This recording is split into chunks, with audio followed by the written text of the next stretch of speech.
নানা জল্পনা কল্পনার পর অবশেষে একসাথে বসতে যাচ্ছেন অন্তর্বর্তীকালীন সরকারের প্রধান উপদেষ্টা ডক্টর মোহাম্মদ ইউনূস এবং বিএনপির ভারপ্রাপ্ত চেয়ারম্যান তারেক রহমান।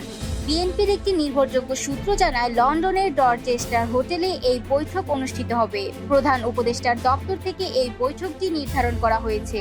ইতোমধ্যে প্রধান উপদেষ্টার পক্ষ থেকে তারেক রহমানকে আমন্ত্রণও জানানো হয়েছে।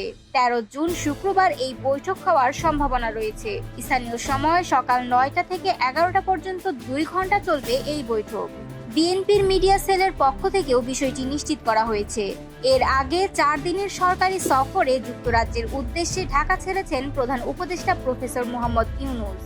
সোমবার সন্ধ্যা 7:30টায় এমিরেটস এয়ারলাইন্সের একটি ফ্লাইটে তিনি লন্ডনের উদ্দেশ্যে রওনা হন। প্রধান উপদেষ্টা ও তারেক রহমানের বৈঠক নিয়ে সোমবার রাতে বিএনপির স্থায়ী কমিটি একটি জরুরি বৈঠক অনুষ্ঠিত হয়েছে চেয়ারপারসনের গুলশান কার্যালয়ে। এই বৈঠকে ডক্টর মোহাম্মদ ইউনূসের সঙ্গে বৈঠকের বিষয়ে তারেক রহমান নেতাদের সঙ্গে আলাপ করেন। বৈঠকে অংশ নেওয়ার বিষয়ে আলাদা করে সবার মত নেন।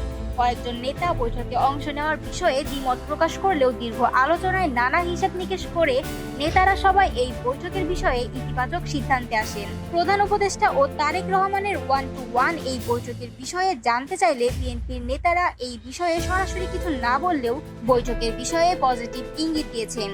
স্থায়ী কমিটির বৈঠকে আগামী নির্বাচন নিয়ে কোনো আলোচনা হয়েছে কিনা জানতে চাইলে এই বিষয়ে বিএনপির এক সিনিয়র নেতা সরকারি বার্তা সংস্থা বাসসকে বলেছেন, এই বিষয়ে আমাদের ভারপ্রাপ্ত চেয়ারম্যান ডক্টর ইউনূসের সঙ্গে দেখা করে কথা বলবেন লন্ডনে। বিএনপির শীর্ষ নেতাদের ধারণা, 2 নেতার এই প্রথম সাক্ষাতের গুরুত্ব অনেক বেশি, বিশেষ করে আগামী নির্বাচনের সময় নির্বাচন পরবর্তী বর্তমান অন্তর্বর্তী সরকারের এজেন্ডা, তারেক রহমানের দেশে ফেরার প্রাসঙ্গিকতা সহ নানা গুরুত্বপূর্ণ বিষয় নিয়ে 2 নেতার মধ্যে আলোচনা হবে।